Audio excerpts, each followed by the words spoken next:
Hola chicos, ¿cómo les va? Espero que anden todos bien. Vamos a trabajar en un breve video el tema de conceptos básicos, pero antes quería comentarles sobre el material que hemos subido esta semana del 8 de junio y que quería brevemente explicarles en qué consiste el mismo. Se van a encontrar que tienen el material de conceptos básicos, tanto de Nino como de Moreso, correspondiente a esta clase, y se van a encontrar también que tienen bibliografía optativa, es decir, que no es obligatoria, no están obligados a leerla y que solamente sirve con la finalidad que les ayude a entender o interpretar algún tema, algún punto que no haya quedado claro cuando leen Moreso o leen Nino. En ese solo entendimiento es que les subimos esta bibliografía para que tengan otro punto de vista, otro autor, para ver un mismo tema.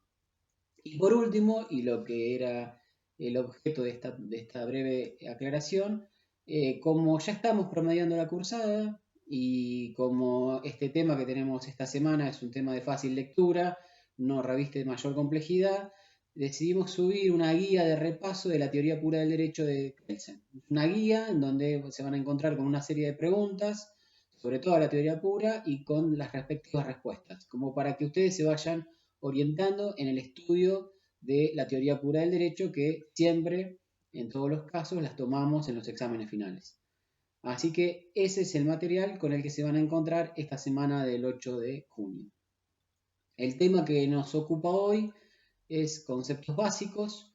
Los conceptos básicos son aquellos de los cuales surgen la totalidad de los conceptos que utilizan los operadores jurídicos, que utiliza el derecho. Vamos a trabajarlo de acuerdo a lo que está en Nino, que es la teoría de Hans Kelsen. Y para Kelsen, el concepto saliente o el concepto originario es el concepto de sanción. La sanción para Kelsen es un concepto primitivo. ¿Qué quiero decir con primitivo? Que de este concepto surgen en forma directa o indirecta todos los demás conceptos básicos. Por eso decimos que es primitivo. Y para que exista sanción se deben dar cuatro situaciones, o cuatro elementos, o cuatro recaudos. La sanción es un acto coercitivo de fuerza efectiva o latente, que sería el primero. Es un acto coercitivo de fuerza efectiva o latente. ¿Qué quiere decir fuerza efectiva o latente?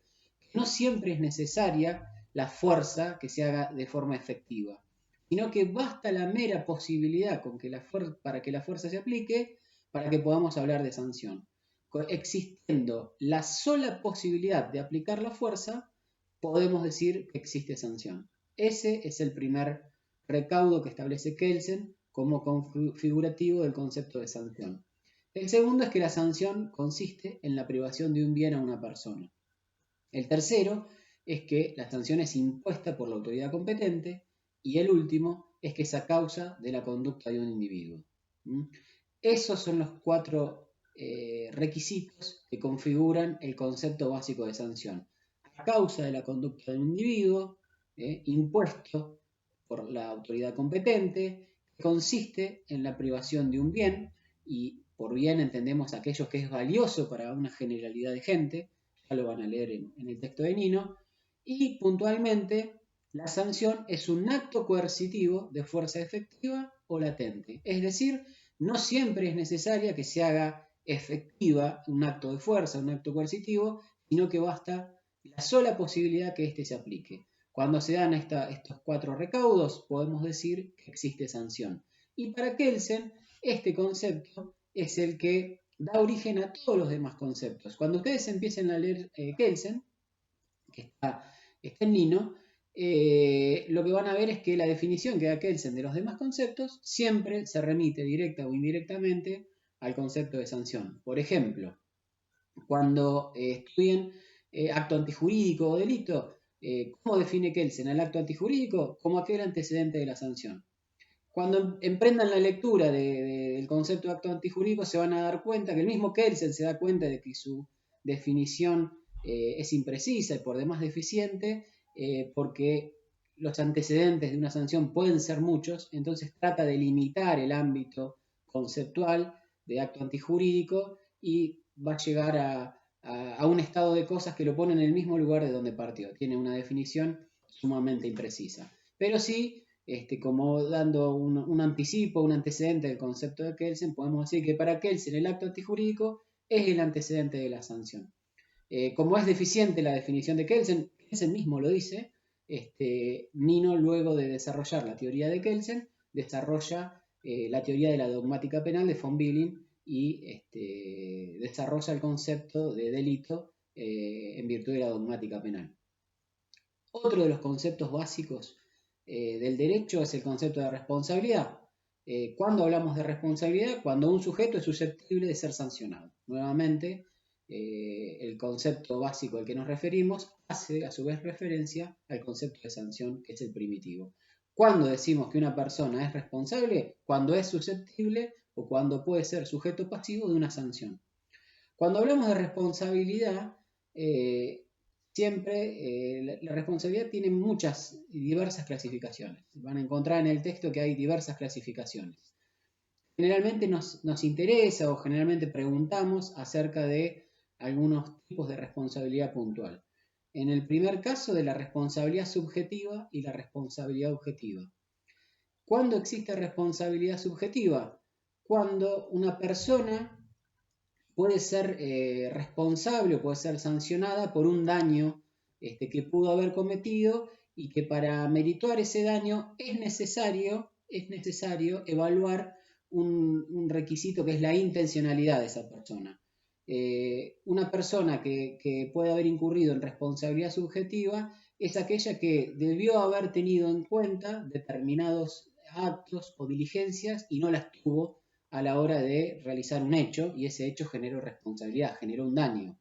Por ejemplo, un médico que tiene que realizar una operación, sabiendo que estando debidamente acordado científicamente el procedimiento, y que vamos a suponer que en la operación se dejó el bisturí dentro de la persona que operó. Ese médico generó un daño por haber sido negligente en el procedimiento que llevó adelante. Es decir, hay una situación culposa, hay un elemento intencional más allá del daño. Mientras que la responsabilidad objetiva prescinde de cualquier elemento intencional. Por ejemplo, nosotros venimos conduciendo un vehículo y con todas las precauciones y siguiendo todas las reglamentaciones que establece la legislación vigente. Igualmente, generamos un daño, chocamos sin que hayamos tenido culpa. Veníamos por la derecha, veníamos a la velocidad reglamentaria y no obstante chocamos a una persona y le generamos un daño. Ese daño lo tenemos que reparar por ser los propietarios del vehículo. A eso lo denominamos responsabilidad objetiva, cuando uno debe responder prescindiendo de cualquier elemento intencional, prescindiendo de si tuve o no tuve culpa de generar determinado daño. A eso lo denominamos responsabilidad objetiva. También la responsabilidad se divide en responsabilidad directa y responsabilidad indirecta. La responsabilidad directa es cuando una persona es responsable por un hecho que ella misma cometió. Yo cometo un hecho que genera un daño y tengo el deber de resarcirlo. Mientras que la indirecta es cuando yo respondo por el hecho que hace alguien que está bajo mi dependencia o bajo mi custodia. Por ejemplo, la responsabilidad de los padres con respecto a los hijos. Por ejemplo, la responsabilidad de los empleadores con respecto a los empleados. Ese sería un caso de responsabilidad indirecta. Como vimos, y para no hacer demasiado largo el video, era solamente una breve reseña de lo que son los conceptos básicos, aquellos de los cuales emanan los diferentes conceptos del derecho, y como vimos para Kelsen, el pilar, el concepto primitivo del cual surgen todos los demás, es el concepto de sanción. Como siempre, los invito a que cualquier duda que surja con respecto a este o a cualquier tema, la seguimos en el foro. Les mando un saludo y que tengan toda suerte en el examen que se viene.